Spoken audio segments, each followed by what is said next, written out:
What's good, people? It's about that time to randomly relate reverse rants no hate show. Let's just see what Deontay Wilder has to say before his fight with Robert Helenius.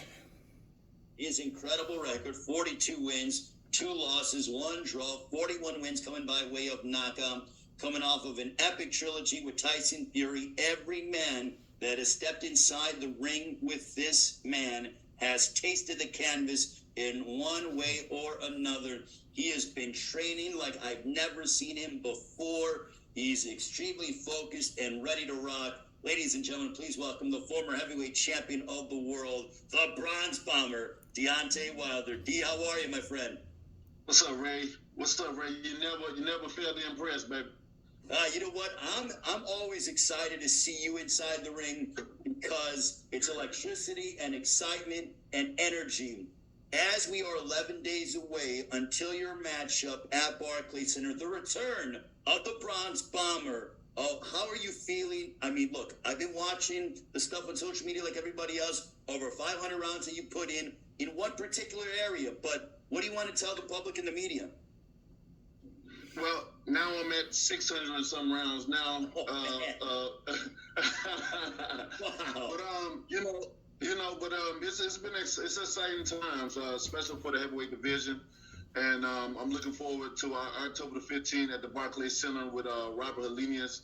It's going to be an amazing fight. I must say, although we've been sparring partners for a very long time and we know each other in the ring. But don't make no mistake that when it's time to turn it on, we're both going to be able to turn it on and get a crowd a great fight, and they leave home with another memorable moment in time from me and Robert at the Barclays Center. So this is going to be amazing. I just can't wait. Training has been hard. It has been fun as well. And it's been interesting. I can say also, just the different traveling and locations as you've seen me from Vegas to Alabama, then back to Vegas, then back to Alabama. So it's been interesting times and exciting times for myself, and I'm just ready to go at this point in time. Has that been good for you, Deontay, because it kind of breaks things up and it makes things fresher when it comes to training camp? Because make no mistake about it, when you're in training camp, I'm sure it could get a bit monotonous, and it's not necessarily the most fun thing in the world, but I feel like with you changing scenery, that it sort of revitalizes you and it re-energizes you in the heart and in the heat of training camp. Is that fair to say? Man, you hit the nail on the head, Ray. It definitely has enlightened me as far as different things that are available for me. It's changing up the location as far as changing the scenery, changing certain way we train. You can go many years, 10 years, 20 years of doing the same thing, and it becomes boring. It becomes it's just a regular training. We're preparing for the next fighter. We're doing the same thing, and but this time we changed up a lot, and it made it fun to train. It made it more exciting to train. Especially switching locations. I made it my business to pick up the location in my pre-camp, and then I always got to come home and finish with sparring and stuff back in Alabama. But that's something that has been new to me. And I think we're going to stick with the regiment of that. That definitely have refreshed me being in the business of boxing. And I'm looking forward to displaying my thing amongst the thousand that would be there and the millions that's going to be watching. Just wondering if you could tell us approximately what weight you plan to come in next week on the scale? Somewhere in between the 220s. So up in there, weight is not going to be what we worry about in this fight or fights in the future. We gained a lot of weight the last fight. Just others' expectation of seeing seeing my body a certain way, and I was interested in seeing, my body frame in a certain way as well. But at this moment in time, I go back to what I'm used to and what's comfortable to me, and what's comfortable with my body frame, and that's gonna be around by maybe the 220s, or maybe under. Whether you're a morning mover or a midnight thinker. Deontay, I know why you went up in weight the last time, because you had talked about it a lot before the fight. Did you feel uncomfortable? Did you feel you were too heavy in hindsight, or how did you feel about being 238 for that fight? Mm-hmm. Yeah, I felt a little sluggish, a little heavy. I mean, you got to understand, I never been 240 ever in my life before, but it was an experiment that I wanted to try, and we did what we had to do to get the weight put on there, and that's a experience up in the history books for me. So the only way to become wise is applying knowledge to life, and we've gained a lot of knowledge from that, and now we know what to do leaning forward. So I just have one last question for you. During the process after your loss to Fury in the last fight, how close did you come to retiring, and then what was it that made you come back?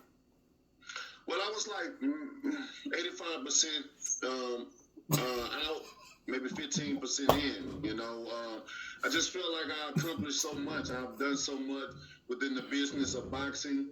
I've achieved a lot, and I've done very, very, very well with my finances, to the point where I don't need the business anymore. The business need me. And it's a great feeling to be on the other side of the field, because, in my percentage, 98% of fighters don't have nothing to show for once it's over. The only thing they have to show for is a medical history of bills and Parkinson's and speech impairments and the like thereof. The only people that really succeed and still go on to have things to show for, is the, promoters and managers. They can go years and years. They can still support their children and still take their children and their grandchildren and support them, while fighters, have nothing to show for. Many times you have the old school fighters that, back in the day, the only thing they can say is, oh, he was a great fighter. Back in his time, he was a bad man. But if you look at him and you look at his finances, he can't even support himself. And it's kind of backwards to me, because as the fighter, you are the product. You are what people are coming to see. And then without you, there's nothing, and that's how I feel about that. But what made me come back is being presented a statue. I'm still young. It ain't like I'm old or about to die. That's when people want to give you your flowers and say how great you are when you're retired, or when you're finna get ready to die or have died. And for me, it's not that case. I'm still young, and I was presented a statue. So all my accomplishments have been set in stone within a statue. And to see so many people around the world to come and join hand in hand and unite and commune with me and my children on me getting presented the statue, it made me feel great. And just to see so many men and women, shed a tear, and men, break themselves down and tell their kids, this is a real king. This is what this is right here is motivation. This is encouragement right here. This is what you want to be like. And once I seen that, it just kind of made me feel like there's more to that I can do. I'm still young. I only want 3 more. I got 3 more years left in this business that I'm gonna take part in, and I just felt like it was more for me to do, because I inspire so many, because I motivate so many. And some people live by every word that I say, and they apply it to their life, and that's how you become wise. So sometimes you have to see certain things, to really realize it, because I hear a lot of things, and I get messages from a lot of things, but it does your heart a little something different when you're able to see it right in front of your face. Okay, so I will just piggyback off of some of the things that he said. So he said it's exciting times in the heavyweight division right now in boxing. teach his own. If he finds excitement in it, more power to him.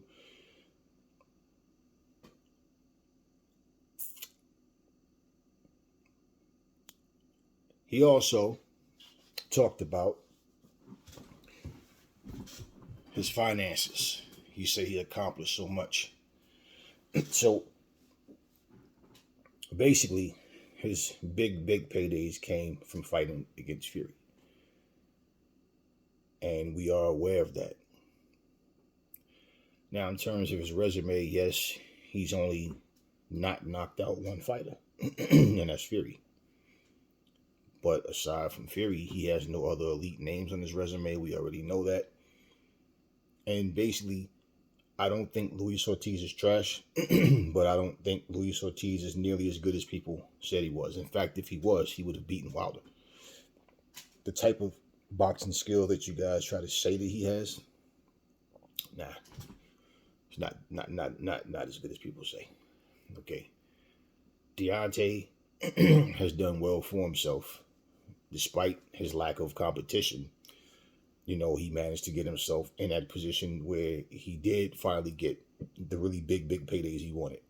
So, I mean, I agree with all of what he said about fighters ending his sport broke. And I've spoken about that several times in the past.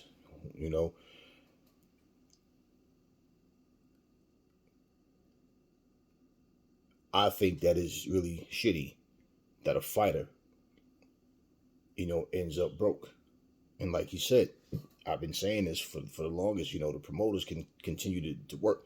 I mean, look at Lou DiBella, look at Bob Arum, look at Shelly Finkel, right?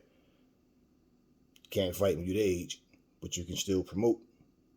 You can do management, certain things that, whatever, becomes permanent to you in your life afterwards. But overall, I agree with all of that. Now, as far as him saying he's still young, in life, he's young.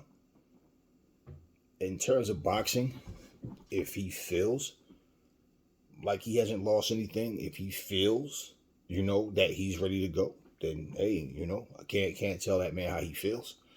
But one thing that he does need to understand, he's broke his hand several times.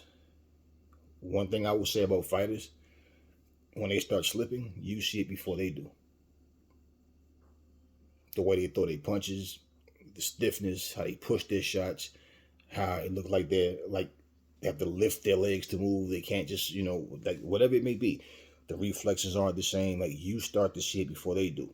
And one of the things that tricks fighters in training camps is when people, great champ, but you can clearly see, now he's starting to get hit way more than he used to. He's getting hit with flush shots. He's not as quick as he used to be. The reflexes aren't the same. He can't find a target the way, as easy as he used to. Now he has to look for it more. His hand speed not the same, and like they say, usually the power's the last thing to go. But just saying, those things do happen. But he has a guy in Helenius where you can look at it like this. Now, you have Deontay fans that's going to say, oh, Helenius is a good fighter, simply to boost him up. So, Deontay, no matter how he looks in a fight, if he wins, is, Helenius is still a great opponent. If he loses, Helenius is a great opponent. And, Helenius is not a great fighter. Helenius, even though it's a title eliminator, he's a cherry pick. So Wilder can advance. It is what it is. I'm not going to knock Wilder for fighting in the title eliminator. But it's no Super Bowl. It's no super fight. It's no mega fight. It's not a big fight at all. It's basically the return of Deontay Wilder. More than anything else. Nobody's talking about Robert Helenius. So, can't knock Helenius. He's out there trying to eat the same way. He just wants his shot as well. And he finds himself in a title eliminator. Now, truthfully, if Wilder feels as good as he's saying he does, and training is going the way he say, then he shouldn't have a hard time with Robert Helenius. And that's just for real.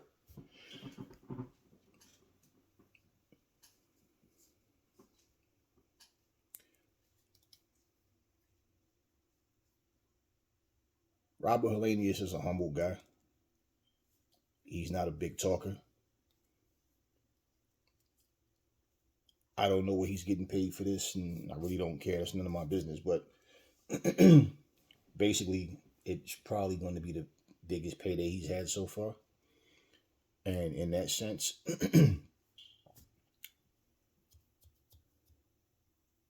it works out for him. In that sense, even if he lose. Wilder is expected to win this fight. And pretty much he should. Now, if Helenius actually wins, it's a setback to Wilder.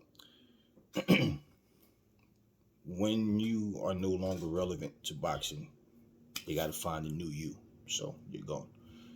So I said this the first time I heard him speak like that. Yeah, I agree with that. But now, for every fighter that you look at and say, oh, they all clout chasing. Now, I'm only doing this just to make you guys really look at a point that I've been saying for the longest. Now, you hear all these different fighters talking about how fighters in their careers broke. Wasn't Floyd Mayweather saying the same thing? I can take you all the way back to when Muhammad Ali's people was telling the fight promoter, all these fighters ended up broke, and we're not going to let Ali go through that. And he did go through it. Fortunately, fundraisers and different things happened where, Ali ended up in a good space. But just saying. Somebody said to me one day about, Deontay, he's wising up to things, I think, man. And, he's starting to talk, with more sense than he did before. Like, so think about it though, right? He finally started to see, yeah, you're talking about fighting this guy and this guy, but wait. Compare his resume to Floyd's resume. So when I say people are trying to have the Floyd attitude, but they haven't put in half the work, that's exactly what I mean. You can't compare his resume. I don't care how many knockouts he have. Against who? You understand? You can't. But at the end of the day, they understand. This business will chew you up and spit you out. Now, as far as him talking about the weight, I told you guys before, the weight wasn't going to help him against Fury. Basically, Wilder is not a brawler. He's not a boxer, but he's patient. He lays back. He doesn't go in there and mix it up with you. It's not what Wilder does. Wilder waits, he holds back, he waits, and then he strikes when he'll basically everything is jabbed right in. And then, if he catch you with something, he'll try to load up a little bit because he caught you with something. But I mean, overall, he just has a patience about himself that he'll lose rounds and everything, just to try to get that shot in. But I didn't think that it was for me. Anytime I see a guy go up in weight, the same way how I saw Joseph Parker do it, it's that weight can come back and haunt you. I didn't think it was a wise idea for him to do that. I said, if anything, put it on his legs, because it wasn't so much about him absorbing shots, because like he said, he didn't believe Fury could fight, could punch. So basically, if you're worried about wrestling with the guy, it needed to be on your legs. You understand? He putting all the weight up top. And we know Wilder does not have strong legs, period. He just does. He's not built like that. He just doesn't have that. That's why no matter how much you see him hopping in place, hitting foam sticks and training, you will not see him doing that in the actual fight. It's not his style, first off. Two, he's not good at that shit. You could see it even in training. Even the hand position with his hand down, you really think Wilder's going to be doing that in the fight? And like I said, if he's willing to try something new, it's because he's fighting a guy that he knows he can beat. And he'll be able to go in there and do these things. That, if anything. But you're going to see the same old Wilder as far as I'm concerned. It is what it is. But I didn't think that was a smart idea. You heard him say he hasn't weighed 240 pounds ever in his life at no point in time. So when I was saying the same thing, like that could work against you. I mean, it's one thing to walk around way heavier than you used to be, and that's all you're doing is walking around. That's what we call mirror muscles. You're not doing anything. But as far as him being the same, you maintain your weight or lose weight to be quicker. You bulk up when you plan on brawling and absorbing shots. But at the same time, with Fury, the thing was Wilder looked at his size and he understood, look how Fury fought him in the second fight. He fought him in a way that he didn't think Fury was going to do, which was walking him down. So, and basically, I'm not going to say look, bottom line, he got beat. But to say we was experimenting, that was one of the stupidest things you could do. You experiment during training. And, all the sparring that he's saying he's doing now, okay, cool. So, spar for 15 rounds. And people usually do that. They'll use 4 or 5 different sparring partners and they'll get the rounds in. And you will know how you look and how your body reacts to the weight. You don't go in the ring with that, man. Especially when you've been off. The dude ain't fought in like a damn year. You understand? So it's like you have time to, okay, let's see. But to go in a fight to experiment, that's unprofessional. That's really stupid. I don't think that was wise at all. But now that he just said exactly what I said way back when, you guys see, which I don't care. People think you're attacking the guys. Like, no, I'm just being honest. That's not something that I would suggest people do. Or, if you understand how your body works and how you perform at a certain level, then you know that's not the way to go. You don't experiment. It's like when you're in training for anything. I don't care if it's boxing, basketball, if it's driving, whatever it is. Whatever mistakes you make during practice, that's when you want to make those mistakes so you can correct it. And to just experiment, let me see how my body going to hold up in a 12-round fight with a 273-pound guy that box way better than I do. Like, come on, seriously. So, but that's pretty much how I saw it. And in case y'all don't know, I was cracking up, man, because he just kept every sentence. He was starting to finish with He just kept doing it. I don't know, for some reason it just was cracking me the hell up. But anyway, but yeah, he should win this fight. We'll see how things go. For all those who don't want to see the fight, maybe Robert Helenius should pop dirty so they can cancel it. No, I'm just messing with y'all. Y'all see what's going on with Chris and Connor right now. Anyway, talk to me in the comment section. Never fall in love with lies. Remember, the truth brings hate out of people, and I will catch y'all on the next video. Talk to me in the comments, y'all.